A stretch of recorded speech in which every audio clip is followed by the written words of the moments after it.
All right, sir. What is your name and your age? My name is Everett Storder, and I'm 27 years old. And where are you from? Was Green Bay, Wisconsin, just outside of Green Bay. How long have you been self-employed? Still work full time. Right now, I'm using the strategy of the day job pays for everything, and then all the extra money I make goes right back into the business, so that hopefully in 2 to 3 years, when I go full time with this, a lot of my equipment or trailers will be paid for, and I won't have to worry about such a big overhead when I make the jump. What motivated you to become your own boss? So years ago, my grandfather had his own excavating business, and he had a really bad stroke, and the uncles went, my dad and my uncles went their own way, and I grew up in the sandbox, playing with Tonka trucks. Dad used to take me to Quarry Quest, and I always said, "Oh, it's my dream. It'd be my dream to start up Grandpa's excavating business again."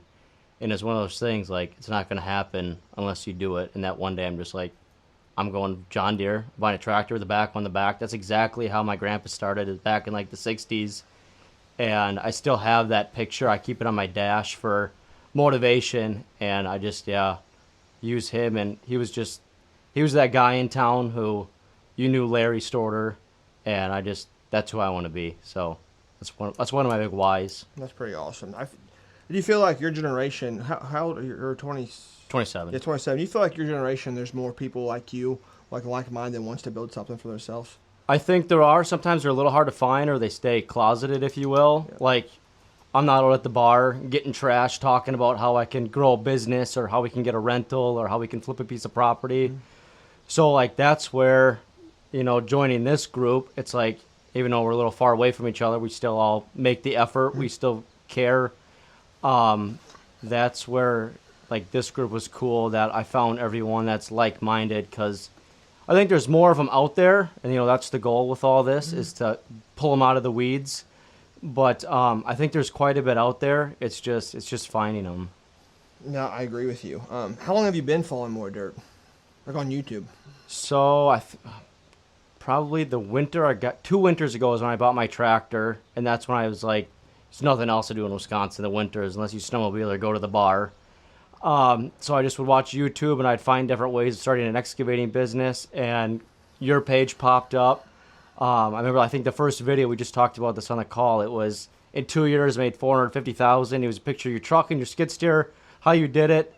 So I would watch that, and what I loved about your videos too is like you showed everything from how you showed up for the estimate, and it was just real. It wasn't like some Hollywood YouTube thing like, hey, showed up with the truck and the skid steer, we made 16 grand, when we got out of here, we're on to the next thing. Like, you saw everything, and so that really gravitated me towards that.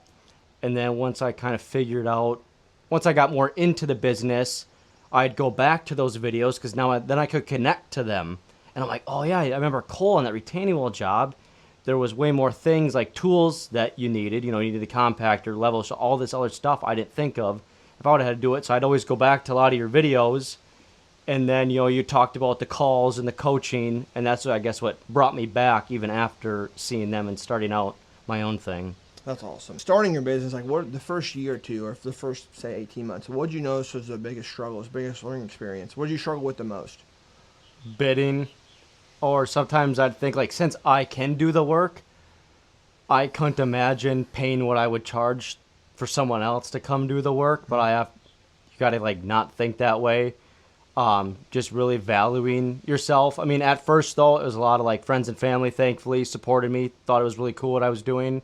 So, it was, I'll grade something or grind a stump for you for, $300, which you kind of got to do at first. I'm sure there's some jobs I totally kicked myself in the rear over, but just building that presence, and that first year, like, not expecting, to make a ton of money. At that first year is getting out there, showing what you can do, showing you're a good guy. You're not out here to just soak up the biggest check you can get. You want to make a difference. I think that was and I think I did that pretty well.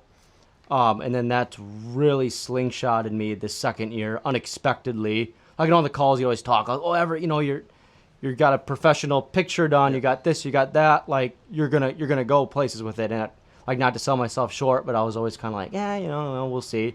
And like the second it warmed up in Wisconsin, I mean, I can barely keep up with everything between the dogs, the wife, my day job, and this. It's like, oh, I need a 36-hour day now. Did you find that posting on the social media like you do with the organic, like you're a real person, did you find any flack or hear anything locally? Like, do people say it's cringe? Do you feel like you're getting flack or pushback? I'm sure there's some haters in the background, just like everyone experiences, but it's just that one thing, like, the biggest thing with all this is being consistent. You know, it's what is it? What's that saying? It's stupid till it works. Exactly. Yep. You just got to keep pushing. I remember the winter I got my tractor. It was right after Christmas I got it. I got some backhoe attachments for it, like a ripper tooth and a thumb for bushes and all that stuff. I remember being in my garage. I was home alone. I tried for like 30 minutes. I got a tripod, my phone. I couldn't say one word to the camera. I felt like the biggest idiot.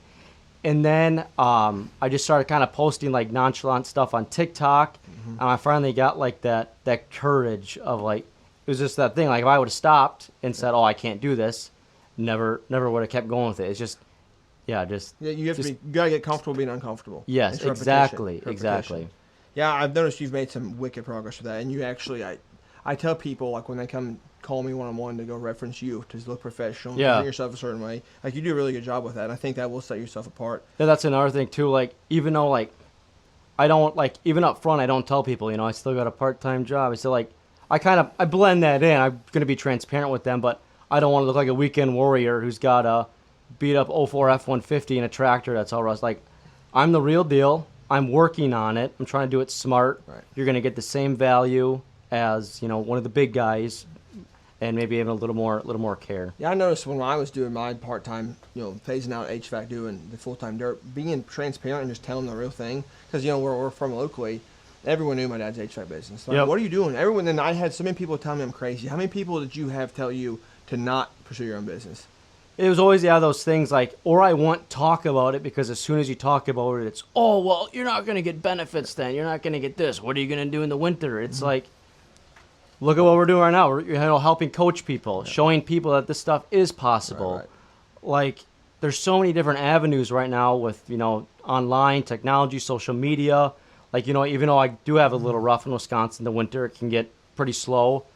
I'd love to I'll drive to Tennessee with a group of guys. We'll coach some guys, So I guess not being so, like, narrow-minded as well. And it's like, back to the other thing, like if you kind of tell the normal folk like what your plan is, or I'm gonna go to Indiana, we're gonna have this big retreat, and we're gonna shoot content, and they're kind of like, oh my god, you're just the big wannabe.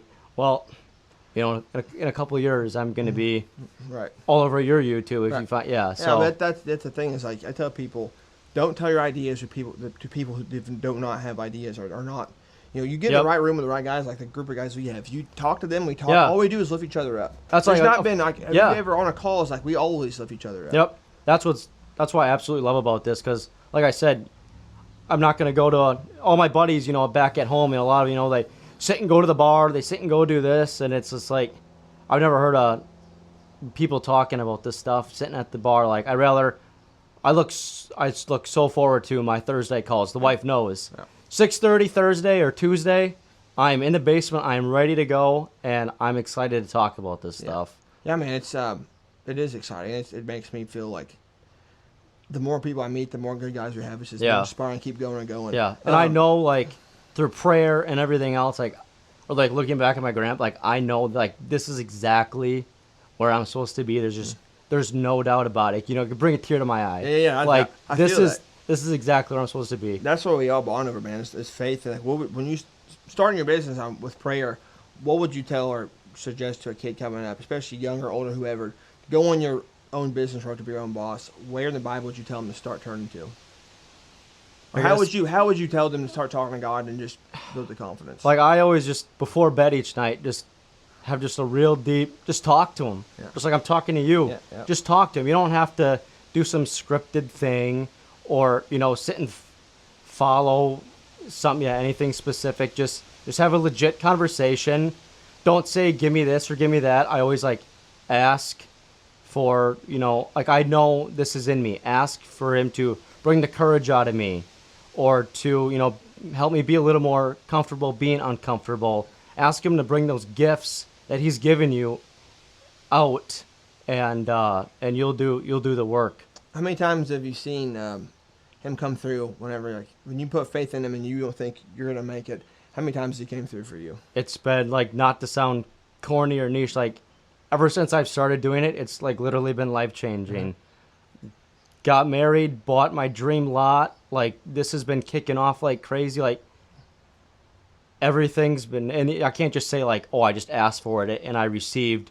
It's given me the strength and the courage to go get exactly what I want. And you put all your faith in him. Yes, like and that's what I'm doing. When you don't think you can make a way, he always pulls through. Exactly. And when you don't think the phone's ringing, it always. Just talk to him. Yeah. Just talk to him. There's so many times I'm like, I'm coming up to my last couple jobs, and just kind of talk to him about it. And, like, literally, like, a day or two later, I'll get, hey, I saw you on Facebook. Do you think you could come grade my yard? And it's just like, look at that. Like, I thought about that a couple days ago, and that was stressing me out. So as a business owner, that's where faith comes into play, like the delusional faith. Like, yes, it's almost something you have to have. It is, yeah. Just like, it's just like having my iPad to sit and do estimates and drawing stuff with the stylus. Like, I need that at night.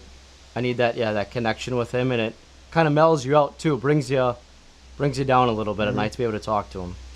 Yeah. So why more Dirt Pro? So just like you were saying, like, the like-mindedness of everyone, and no one's in here flexing their ego. It's all like, so many of these people started off the same way I did, and it's cool. We all kind of started at different times or different ways, so we all are able to help each other out. Like, Garrett is killer with the estimates. You are killer with doing all, like, the YouTube videos, and teach us how to be more comfortable on camera and the persistence with all that. We each have our own little niche, but at the end of the day, we're all the same guy. We're all in this for the same reason, and it's just, you just feel so at home. No one drags anyone down. There's never been anything negative. I mean, we have to cut calls short some nights because we gotta, get to bed, get to the wife, get to the kids. Yeah, everyone's just so like-minded. So, if for a kid or a guy on his own business see this video, what would you recommend them? Like, what would you tell them about coming to check out more dirt? Get on there as soon as possible.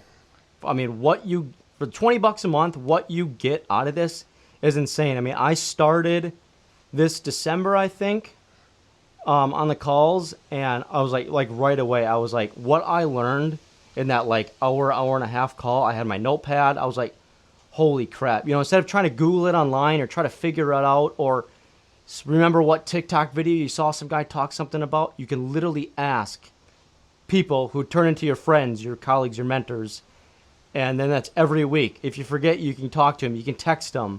There's tons of tools on there. Like I said, my biggest thing is, like, estimates. There's AI tools and everything on there to help you with that, along with talking to real people that are doing the same thing as you are. Oh yeah, dude. What's a standout thing that More Dirt Pro has helped you with in your business? Like, one standout thing. I would say it's just the genuineness. Like, there's some other coaching programs I feel like you're just another check. You're just another invoice. Like, every single call, we check up on you. Like, it's the genuine care, and yeah, like, everyone, yeah, just the genuine care.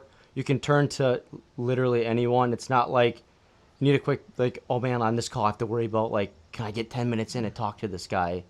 You can call them up after. I can call any of you guys on a Wednesday afternoon if you guys have time after a job, and we can talk about a problem I'm having or a problem you're having, personal or on the job site. And that's huge. I got a lot going on in life right now, so it's cool. Besides work, that's a big thing. Besides work, we can talk very personal. Yep. And just be a really good brotherhood to each other. So yeah, it's more of a family than a mentorship. It's bigger than that. Yes, very, very much so.